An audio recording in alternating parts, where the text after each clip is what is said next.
देखिए, सारी खबरें शुभ नहीं होती, कुछ मंगल भी होती हैं, और जो ना शुभ होती है ना मंगल होती हैं वो करती हैं सावधान। तो शुभ बताने, मंगल दिखाने और सावधान करने एक बार फिर से हाजिर हूं आपके साथ वैभव राज शुक्ला। और आज हम बात कर रहे हैं कल महाकुंभ में होने जा रहे महास्नान की।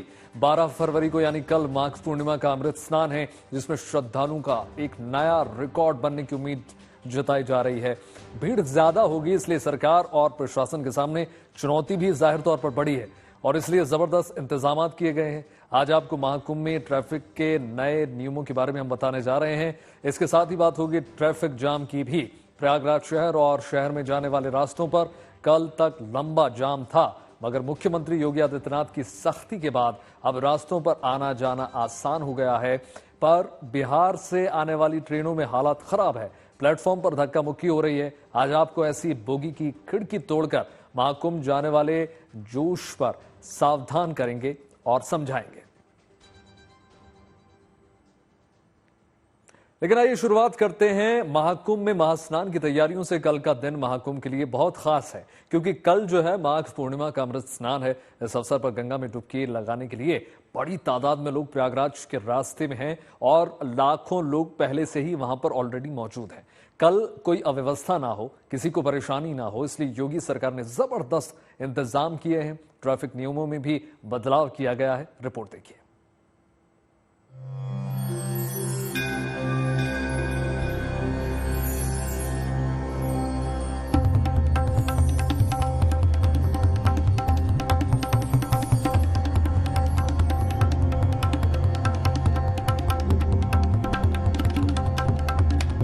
देश विदेश, गांव देहात, कस्बे, शहर, हर जगह से भक्ति का ये जन सैलाब चला रहा है।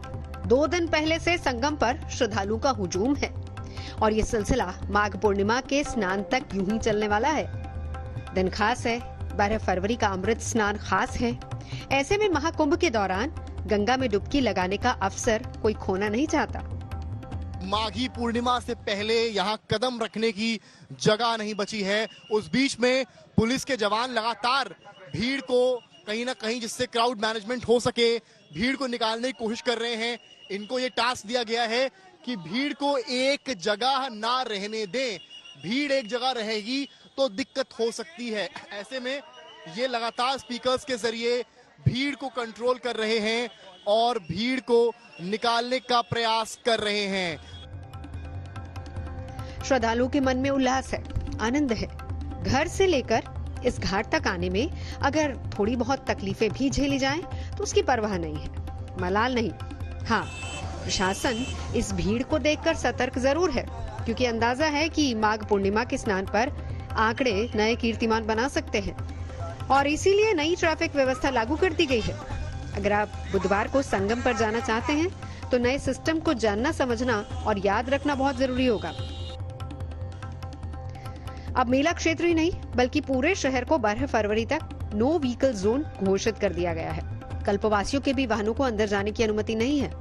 बस प्रशासनिक अधिकारियों की गाड़ियां और स्वास्थ्य विभाग की गाड़ियां ही चलेंगी और इसके साथ ही वीवीआईपी पास भी रद्द कर दी गए हैं। पहली बात यह है कि आज सुबह 4 बजे से ये महाकुंभ क्षेत्र नो व्हीकल जोन कर दिया गया है और उससे भी बड़ी बात यह है कि प्रयागराज शहर भी आज शाम 5 बजे से कल जब तक स्नान पूर्ण नहीं हो जाता नो व्हीकल जोन रहेगा, जिससे कि बॉर्डर पार से जो लोड आ रहा है, यानी कि अक्रॉस जो जिले हैं वहां से जो ट्रैफिक का लोड आ रहा है वो ना, यानी कि जिले के जो बॉर्डर्स हैं वहीं पार्किंग में कहीं गाड़ियों को रोका जाएगा और श्रद्धालुओं को वहीं से पैदल महाकुंभ क्षेत्र में आना पड़ेगा। हालांकि जैसे एनएसजी की गाड़ियां हो गई, कुछ आकस्मिक सेवाएं हो गई, पुलिस की गाड़ियां हो गई, उनको ही केवल परमिशन रहेगी। उसके ये देखिए, सामने का जूम करिए जरा, एक ठेले पर एक परिवार सवार है, एक महिला दिख रही है मुझे यहाँ से, एक लड़का दिख रहा है और एक ठेले को एक आदमी यहाँ पर खींच रहा है। तो ये इस वक्त ग्राउंड रियलिटी महाकुंभ की है कि लोग चल चल कर इतना थक गए हैं कि कोई ठेले पर परिवार को ला रहा है, कोई कुछ स्कूटीज का सहारा ले रहा है, तो कुछ पुलिस वालों से ही लिफ्ट मांगकर निकले जा रहे हैं।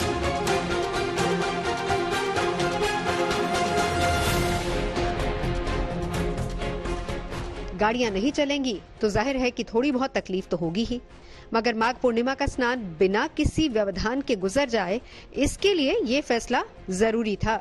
चुनौती सिर्फ गाड़ियों से प्रयागराज जा रहे लोगों के लिए नहीं है, बल्कि जो लोग ट्रेन से आ रहे हैं उन्हें करीब 10 से 15 किलोमीटर का सफर पैदल तय करके संगम जाना होगा, क्योंकि रेलवे स्टेशन से भी पैदल ही संगम जाना और लौटना पड़ेगा। श्रद्धालु को अपने वाहन शहर के बाहर ही पार्किंग में खड़े कर देने होंगे। शटल बसों का इंतजाम जरूर किया गया है, मगर भीड़ इतनी ज्यादा है कि ये सुविधा कम पड़ गई है, लिहाजा पार्किंग से पैदल ही जाना होगा। प्रयागराज के धूमनगंज इलाके में बनी नेहरू पार्क की पार्किंग है। आप हमारे पीछे देख सकते हैं, हजारों गाड़ियां यहाँ खड़ी हुई हैं। अपनी गाड़ियों को खड़ी करके पैदल ही यात्री संगम स्नान करने के लिए जा रहे हैं। शहर में जाम कम दिख रहा है, लेकिन पार्किंग में हजारों गाड़ियां अभी भी देखी जा सकती हैं। इसके बाद यहाँ पर ये अपनी गाड़ियों को खड़ी करेंगे और अपने ई रिक्शा या शटल बसों से संगम स्नान करने के लिए जाएंगे। तो प्रयागराज के नेहरू पार्क की पार्किंग में अभी भी यहाँ पर हजारों गाड़ियां देखी जा सकती हैं।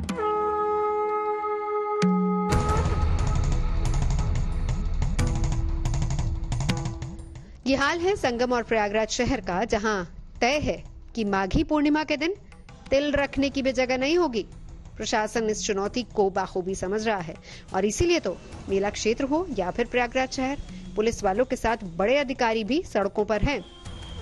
हर छोटी बड़ी चीज पर नजर रखी जा रही है ताकि सबसे बड़े स्नान पर कोई परेशानी ना हो।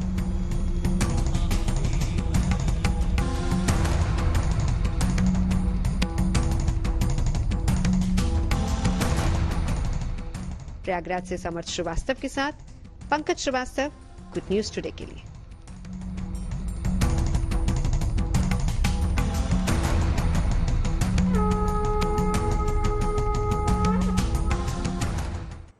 और आइए अब रुक करते हैं सीधे प्रयागराज का। हमारे साथ आशीष जुड़े हुए हैं सीधे प्रयागराज से, संगम की रेती में मौजूद हैं। और आशीष, कल का दिन बहुत बड़ा है। कल देखिए माघ पूर्णिमा का 5वां स्नान है, बहुत बड़ा चैलेंज है प्रशासन के लिए। तमाम जो कल्पवासी हैं वो भी लौट जाएंगे अपने मंदिरों में, मठों में। क्या किस प्रकार की व्यवस्थाएं हैं, कितने श्रद्धालुओं के आने की उम्मीद जताई जा रही है आशीष? देखिए, जब कल जिस तरीके का कल्पवासी भी लौट जाएंगे और एक अमृत स्नान है जो कि काफी महत्वपूर्ण है, माघ पूर्णिमा का ये स्नान के लिए श्रद्धालु पूरे देश भर से कल यहाँ पर आएंगे। और ये क्योंकि ये माघ पूर्णिमा के स्नान के बाद अब शिवरात्रि का ही स्नान अमृत रह जाएगा जो माना जाता है। तो कल कहीं ना कहीं जो कुंभ मेले की शान कह सकते हैं कल्पवासी, वो अपने अपने क्षेत्र में चले जाएंगे। इसको लेकर तैयारियां जो है वो प्रशासन ने बहुत मजबूत तरीके से की है, जिसमें उन्होंने सारे घाटों पर जो CCTVs है उससे उनकी स्ट्रेंथ को चेक कर रहे हैं कि उनकी कैपेसिटी कितनी है, वहाँ पर कितने लोग एक साथ नहा सकते हैं। इसके लिए मॉनिटर करने के लिए उन्होंने एक वॉर रूम का पूरा बनाया है। दूसरी तरफ जिस तरीके से जो व्हीकल्स हैं, जो आ रहे थे व्हीकल, उनको रोकने के लिए प्रयागराज के बाहर ही कई सारी ऐसी पार्किंग को दिया है जिससे कि वो अपनी पार्किंग को वहां पार्क कर सकें, जिसके बाद वहां से उनको हालांकि पैदल ही आना होगा।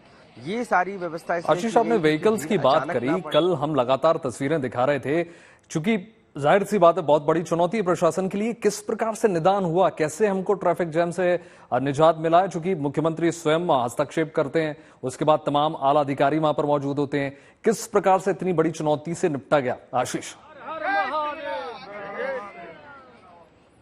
देखिए, जिस तरीके से हमने देखा कि जो व्हीकल्स पिछली बार यानी कि वीकेंड्स पे लगातार बहुत लंबी जाम लग गए थे, उसके बाद से ही प्रशासन का ये मानना था कि जो अंदर जाने चाहिए थे, यानी कि जो स्टैंड में जहां पर पार्किंग था वहां पर जाने की थे, वहां पर नहीं जा सके थे, जिसकी वजह से इतना लंबा जाम लगा। और अब जो उनकी कैपेसिटी है वो तकरीबन 5 लाख व्हीकल्स की कैपेसिटी है जहां पर वो कार को पार्क किया जा सकता है। और ये हर प्रयागराज के अलग अलग जोन्स में बनाए गए हैं। तो अमूमन माना जाता है कि जो अमृत स्नान होगा उस दिन तकरीबन 2 से 2.5 लाख ही कार की पार्क की कैपेसिटी है वहां पर पहुंचेंगे। तो ये तो साफ है कि प्रशासन पूरी तरीके से तैयार है और ऐसी पार्किंग्स के लिए वहां से उन लोगों को पैदल आना होगा संगम तक और संगम में स्नान करना होगा। हालांकि जो पॉन्टून पुल है उनको भी बंद किया गया है, जो 30 पुल है, क्योंकि जो श्रद्धालु हैं वो एक किनारे से दूसरे किनारे ना नदी पर आ सकें, इस वजह से भी पॉन्टून पुल को अमृत स्नान के दिन बंद कर दिया जाता है, क्योंकि उनकी और ज्यादा भार ना हो, वेट ना हो, जिससे कि पॉन्टून पुल भी ऐसी डैमेज स्थिति में ना आ जाए। तो कहीं ना कहीं ये एक रहता है। उसके बाद लोग जो संगम नोस पे नहाने आते हैं, स्नान करने आते हैं, वहां पर भी ये अनाउंसमेंट किया जा रहा है कि जो लोग वहां पर स्नान करें उसके बाद तुरंत मूव हो जाएं, घर की तरफ चले जाएं और दूसरों को स्नान करने दें, क्योंकि उसकी भी कैपेसिटी लिमिटेड है। तो ऐसे में कल प्रशासन ने वहां भी कई तरीके की तैयारियां की, अनाउंसमेंट्स लगातार करेंगे, लगातार जो लोग नहाएंगे उनको आगे बढ़ाने की बात भी कही जाएगी। इन सभी को प्रिपेयर किया गया है और आज से ही प्रशासन ने इसको लेकर शाम से ही पॉन्टून पुल बंद किए हैं। कल वीआईपी मूवमेंट पूरी तरीके से बंद रहेगा, वहां पर किसी प्रकार का मूवमेंट नहीं होगा और इस तरीके से इस पूरे जो एरिया है उसको कहीं ना कहीं प्रशासन ने अपने कंट्रोल में आशीष, पूरी एक्टिविटीज की जा रही है। आज भी भजन आराधना कहते हैं कि कल सब कुछ बंद हो जाता है, कल अंतिम दिन होता है और उसके बाद जो है तमाम कल्पवासी भी लौट जाते हैं, प्रतिज्ञा लेते हैं 1 साल की, और 1 साल के बाद पुनः आने का जो है वो संकल्प भी लेते हैं। इसको लेकर किस प्रकार की व्यवस्था है, क्योंकि कल बोल रहे हैं कि देखिए फिर से तिल रखने तक की जगह नहीं होगी, तमाम श्रद्धालु ऑलरेडी पहुंच रहे हैं, तमाम श्रद्धालु रास्ते में।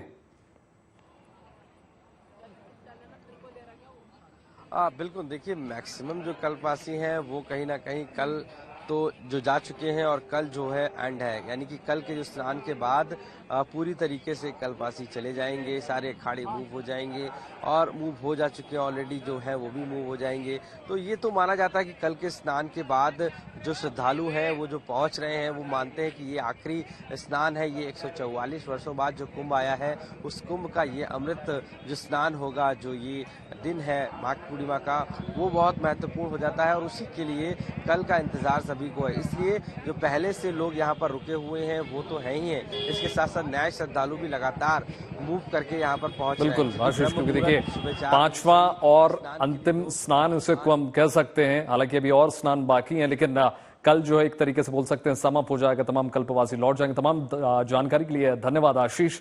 देखिए माघ पूर्णिमा स्नान से पहले महाकुंभ से जो हालात हैं वो अब दुरुस्त हो चुके हैं, प्रशासन चाक चौबंद है और अफसर जो है मुस्तैद है पूरी तरीके से। असल में मुख्यमंत्री योगी आदित्यनाथ ने सोमवार को महाकुंभ को लेकर अधिकारियों के साथ समीक्षा बैठक की, फटकार भी उन्होंने लगाई और सख्त निर्देश भी दिए। उन्होंने देखिए साफ कहा कि महाकुंभ मार्ग पर यातायात ना थमे, पार्किंग स्थलों का जो सही मैनेजमेंट है वो सुचारू ढंग से हो, माघ पूर्णिमा पर विशेष सतर्कता और सावधानी बरती जाए, बसंत पंचमी की तरह व्यवस्था लागू करें। इसके लिए ट्रैफिक और क्राउड मैनेजमेंट के नियम सख्ती से लागू किए जाए।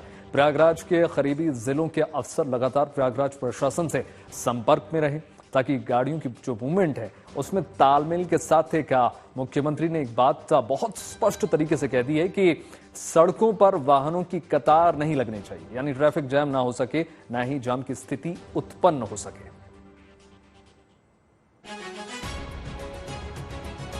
और ये मुख्यमंत्री योगी की सख्ती का ही असर है कि कुछ घंटों में ही प्रयागराज की तस्वीर बेहतर हो गई। ये एक दिन पहले प्रयागराज और शहर के एंट्री पॉइंट्स पर भारी जाम था, पर अब गाड़ियां आसानी से गुजर रही हैं और हो भी क्यों ना, आला अधिकारियों ने खुद कमान संभाल ली है। कल माघी पूर्णिमा का स्नान है, ऐसे में पुलिस यहाँ पर ट्रैफिक व्यवस्था संभाल रही है। हमारे साथ एडिशनल पुलिस कमिश्नर एन कुलांची है और ये पूरी ट्रैफिक व्यवस्था को संभाल रहे हैं, क्योंकि कानपुर प्रयागराज हाईवे है तो यहाँ पर ट्रैफिक ज्यादा रहता है। उसको संभालने के लिए हमारे साथ कमिश्नर साहब एडिशनल कमिश्नर एन कुलांची जी हैं। क्या कहेंगे इस तरह की जो ट्रैफिक व्यवस्था है और कितनी ट्रैफिक है, किस तरह संभाल रहे हैं आप? कल का 12 फरवरी माघी पूर्णिमा, इसी के लिए पूरे प्रिपरेशन है। आज इनफ्लोइंग आउटगोइंग उसका बैलेंस थोड़ा आउटगोइंग भी ज्यादा है, सैटरडे संडे आने वाला निकल रहा है, इसलिए सागर पूरा फ्री है। अभी हम लोग खुद ही सभी अधिकारी लोग सभी लोग आज 100% डिप्लॉयमेंट है सभी जगह में। एक एक एरिया में कैसे मतलब विद एप्लीकेशन ऑफ माइंड, ऐसे आप देखा इधर में आने के समय कैसे है 5 मिनट में आगे कैसे स्मूथ चल रहा है, ऐसे कैसे 2-3 एडजस्टमेंट से विदाउट एनी डिस्टर्बेंस सभी को होना सोच करके हो रहा है। ऐसे में पूरी भरोसा ये सैटरडे संडे में हम लोग सीखा ज्यादा क्राउड का कैसे, उससे कंपेयर करने में आज भीड़ कम है and we have learned our lesson.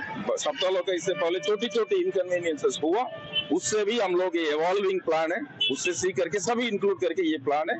मैं पूरी भरोसा से बोल रहा हूँ कल इधर किसी को कोई दिक्कत नहीं होगा। आने वाला सप्ताह ऐसे पूरी संतोष होकर के वापस जाएंगे।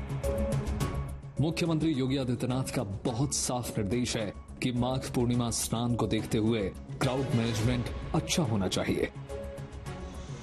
शहर में कभी भी जाम नहीं होना चाहिए। जिम्मेदार अधिकारियों को जब मुख्यमंत्री से फटकार लगी तो अधिकारियों की रफ्तार रॉकेट जैसी हो गई। प्रयागराज सिटी में इस तरीके से लोग लंबे लंबे चले आ रहे हैं पैदल। यहाँ पर पुलिस फोर्स उनको, यानी कि पुलिस के अधिकारी हैं, वो समझा रहे हैं कि कैसे जाना है, क्या करना है। इस भीड़ को मैनेजमेंट किया जा रहा है कि किसी प्रकार की कोई प्रॉब्लम ना हो। और यहीं से देखिए ये सब सर पे रखे हुए और चले आ रहे हैं दूर दूर से, किसी को भी लगातार। ये देखिए आप किस तरीके से पुलिस ने अरेंजमेंट किया है। अगर हम आपको थोड़ा सा अरेंजमेंट की बात बताएं तो पुलिस ने यहाँ पर संगम जाने का मार्ग लिख रखा है और यहाँ पर हेल्प डेस्क की टाइप बनाई है कि लोगों को आगे के बारे में बताया जाए कि आखिर किस तरीके से ये हेल्प डेस्क बनाई गई है। और साथ साथ यही नहीं, इस तरीके से पूरे सड़कों पर आप देखिए ट्रैफिक के साथ साथ लोग मौजूद हैं। यहाँ पर इस तरीके के वज्र वाहन भी खड़े किए गए हैं, किसी भी असुविधा के लिए, दुर्घटना से पहले बचने के इस तरीके के वज्र वाहन को भी लगाया गया है, जिससे कि तो आप भी श्रद्धा के साथ थोड़ी सतर्कता बरतें। फिलहाल खास कार्यक्रम में इतना ही। देश और दुनिया की तमाम पॉजिटिव खबरों के लिए जुड़े रहिए गुड न्यूज के साथ।